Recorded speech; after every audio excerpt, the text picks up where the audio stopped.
Ya'juj dan Ma'juj ini, jumpa anak-anak mereka bunuh, jumpa wanita mereka bunuh, jumpa laki-laki mereka bunuh, siapapun manusia yang mereka temui pasti mereka cincang, mereka bunuh. Hewan ternak yang mereka jumpai pasti mereka makan.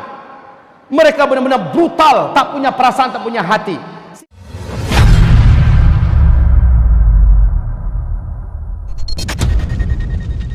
Lepaslah bangsa yang dikurung oleh Zulkarnain. Bangsa ini hobi perang dan tak terkalahkan. Bangsa ini tak punya hati, tak punya perasaan. Mereka anak keturunan cucu Adam, hidungnya pesek-pesek, mukanya bulat-bulat kata Rasulullah, seperti kuali yang kena tampar pantat kuali itu, sehingga pesek, penyet. Dan mereka jumlahnya dalam 1000 manusia 999 jumlah mereka, satu kita. Makanya kata Allah kepada Nabi Isa, "Hai Isa, hari ini tidak ada yang sanggup mengalahkan mereka. Bawalah hamba-hambaku yang beriman kepadaku bersamamu ke atas gunung Tursina. Hari ini tidak ada yang sanggup mengalahkan Ya'juj dan Ma'juj."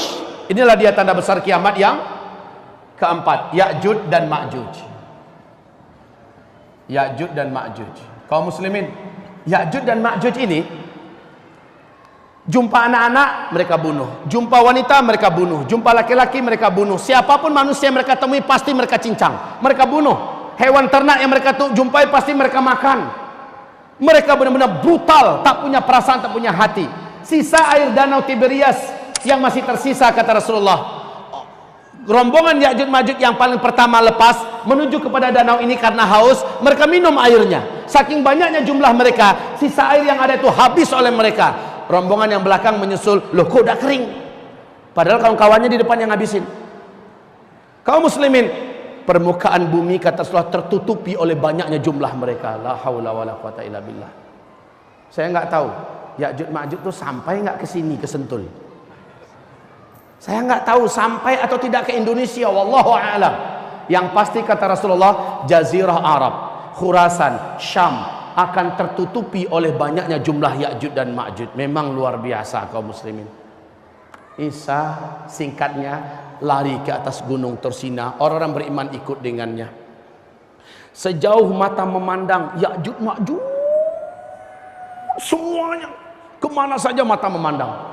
Kayak semut menutupi bumi Pak, banyaknya, dan mereka masing-masing membawa senjata. La haula wala quwata illa billah. Lalu Nabi Isa angkat tangan, ya Allah, tidak ada yang sanggup menghadapi Ya'juj dan Ma'juj ini kecuali hanyalah Engkau. Habisilah mereka dengan caramu ya Rabbal Alamin. Lalu Allah matikan mereka serentak. Allah datangkan ulat-ulat yang tak dari bazar menggerogoti dan memakan tubuh mereka. Mereka menggelepar di mana-mana, mati. Kuman-kuman bakteri menyatu dalam menghabisi mereka. Satu buka bumi mati Ya'juj dan Ma'juj. Bumi menjadi busuk sebusuk-busuknya. Nabi Isa kembali berdoa, ya Rabb, tidak ada yang mampu membersihkan bumimu kecuali hanyalah Engkau. Bersihkanlah wahai Rabbul Alamin. Allah pun mendatangkan dari langit burung-burung yang besar. Jumlah burung tersebut kata Rasulullah siang bolong macam ini Pak, langsung menjadi gelap gulita, seperti malam, tengah malam jam 1 jam 2, pekat segelap-gelapnya. Ternyata burung itu menutupi langit, banyak betul jumlahnya Pak. Satu ekor burung tersebut kata Rasulullah besar lehernya dan bentuk lehernya mirip dengan leher onta. Kebayang badan burung itu seperti apa? Burung tersebut menukik ke bumi.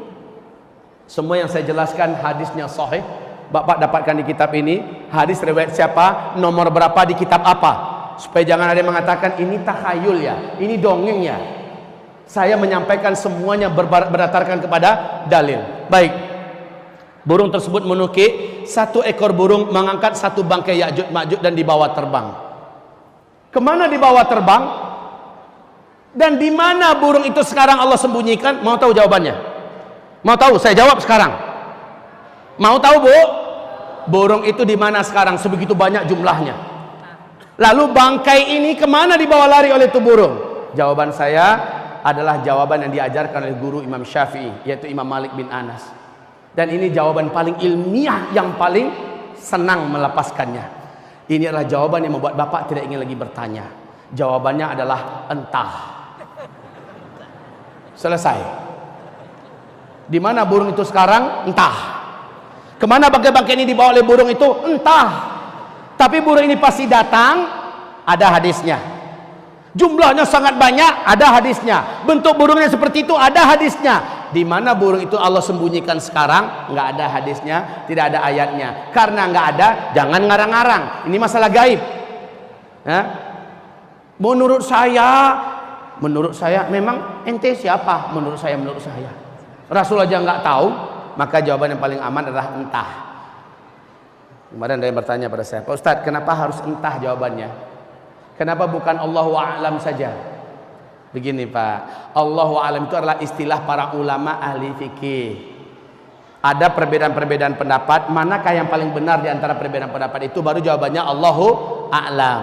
Allah yang maha tahu, ya. Baik Bapak Ibu yang kami muliakan, setelah Ya'juj Ma'juj dihabisi oleh Allah, dunia langsung menjadi tenang dan aman. Kemudian kita masuk fase kelima. Fase kelima, jangan kemana-mana, tetaplah di tempat. Insya Allah kita akan lanjutkan setelah kita melakukan beberapa agenda berikut ini. Saya stop sampai di sini. Allah yang maha mengampun, semoga Allah mengampuni saya. Semoga Bapak Ibu yang kami muliakan, lepas zuhur ini materi kita semakin menegangkan, materi kita semakin mencengkram. Tetapi yang paling penting selepas zuhur, materi kita adalah materi kunci. Apa yang harus kita buat?